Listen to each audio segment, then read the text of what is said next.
വന്ദേ മാതരമംബികാം ഭഗവതീം വാണീം രമാം സേവിതാം കല്യാണീം കമനീയ കൽപ്പലതികാം കൈലാസവാസപ്രിയാം വേദാന്ത പ്രതിപാദ്യമാന വിഭവാം വിദ്യുന്മനോരഞ്ജിനീം ശ്രീചക്രാങ്കിത രത്നപീഠനിലയാം ശ്രീരാജരാജേശ്വരീം ദേവീ ശരണമമ്മേ. സുപ്രഭാതം, ശുഭദിനം. എല്ലാ ധന്യാത്മാക്കൾക്കും പുലർകാല വന്ദനം. ശ്രീമദ് ഭാഗവത നിത്യപാരായണ പരമ്പരയുടെ ഇന്നത്തെ യജ്ഞവേദിയിലേക്ക് എല്ലാ സജ്ജനങ്ങൾക്കും സുസ്വാഗതം. ശ്രീമദ് ദേവി ഭാഗവതം നവമസ്കന്ധം പ്രഥമ അധ്യായമാണ് നമ്മളിതാ അവലോകനം ചെയ്തുകൊണ്ടുവരുന്നത്. അതിൽ പഞ്ചാക്ഷസ്വരൂപിണിയായിട്ടുള്ള ദേവിയുടെ വിവരണങ്ങളാണ് പറഞ്ഞുകൊണ്ടുവരുന്നത്. അതിൽ ദുർഗ, ലക്ഷ്മി, സരസ്വതി എന്നിവരെക്കുറിച്ച് അവലോകനം ചെയ്തതിന് ശേഷം ജഗദംബിയെക്കുറിച്ച് വേദങ്ങളിൽ, ശ്രുതികളിൽ പറയുന്നുണ്ട്. ആ ദേവിയെപ്പറ്റിയാണ് ഞാൻ അങ്ങയോട് പറഞ്ഞുകൊണ്ടിരിക്കുന്നത്. 4 വർണ്ണങ്ങളുടെയും മാതാവും വേദാംഗങ്ങളായിട്ടുള്ള ഛന്ദസ്സുകളുടെയും സന്ധ്യാവന്തന മന്ത്രങ്ങളുടെയും തന്ത്രങ്ങളുടെയും പ്രഭവ സ്ഥാനമാണ് അടുത്തതായിട്ട് പറയുന്ന സാവിത്രി ദേവി. ദ്വിജസ്വരൂപ എന്ന് പറഞ്ഞാൽ ബ്രാഹ്മണി, ജപസ്വരൂപിയും തപസ്വിനിയും ബ്രഹ്മതേജസ്വരൂപിണിയും സർവ സംസ്കാര രൂപിണിയുമായിട്ടുള്ള സാവിത്രി ദേവി പവിത്ര സ്വരൂപയും ബ്രാഹ്മണപ്രിയയായ ഗായത്രിയും ആകുന്നു. ആത്മശുദ്ധിക്ക് വേണ്ടി തീർത്ഥങ്ങൾ അവളുടെ സ്പർശനം കൊണ്ട് ആത്മശുദ്ധി ഉണ്ടാവുന്നു. ഗായത്രി മന്ത്ര ജപം കൊണ്ട്, അല്ലേ? ഇപ്പോൾ ഗായത്രി എന്തിനാണ്? കാലത്ത് കുളിച്ച് സൂര്യനർഘ്യമൊഴിച്ച് ബ്രാഹ്മണരൊക്കെ ഗായത്രി മന്ത്രം ജപിക്കാറുണ്ട്.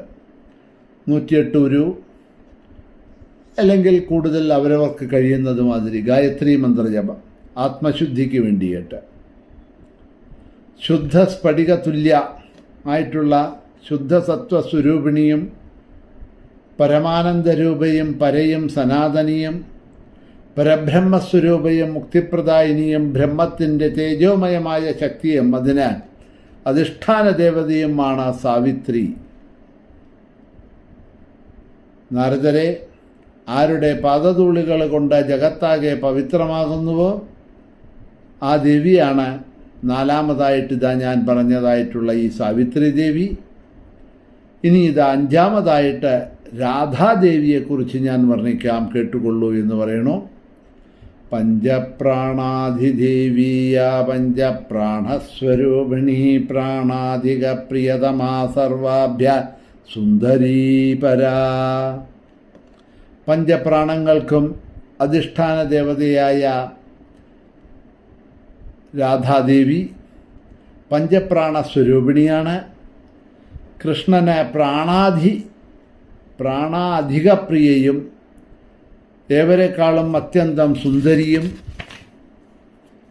എല്ലാവർക്കും പ്രിയയും സൗഭാഗ്യം തരുന്നവളും കൃഷ്ണൻ്റെ വാമ അർദ്ധസ്വരൂപയും ഗുണം കൊണ്ടും തേജസ്സുകൊണ്ടും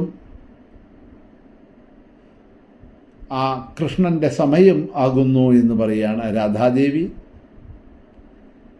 ആ ദേവി കാര്യകാരണ സ്വരൂപ ആണ്.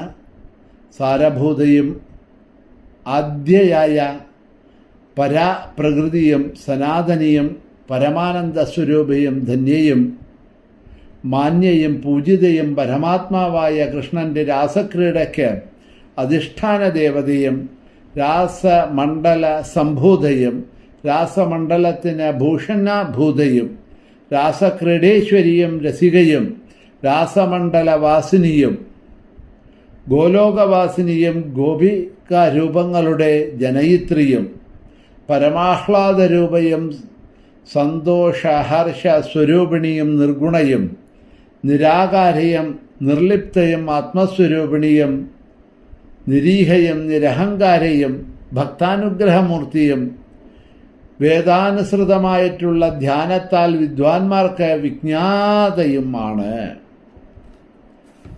അപ്പോൾ രാധാദേവിയെക്കുറിച്ച് വളരെ ദീർഘമായിട്ട് തന്നെ ഇവിടെ ശ്രീമദ് ദേവി ഭാഗവതത്തിൽ ദീർഘമായിട്ട് ഇവിടെ പറയുന്നുണ്ട്. പക്ഷെ നമ്മൾ ഭാഗവത മഹാപുരാണം എടുത്തു നോക്കിയാൽ അവിടെ രാധയെപ്പറ്റിയൊന്നും അങ്ങനെ സൂചനകളില്ല.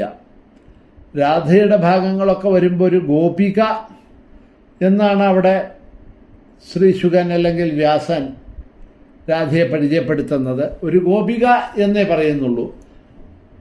രാധ എന്നുള്ള ആ നാമമെടുത്ത് അവിടെ പറയുന്നില്ല. പക്ഷെ ഇവിടെ ആ രാധാദേവിയെക്കുറിച്ച് വളരെ ദീർഘമായിട്ട് നവമസ്കന്ധത്തിലെ ആദ്യത്തെ അധ്യായത്തിൽ തന്നെ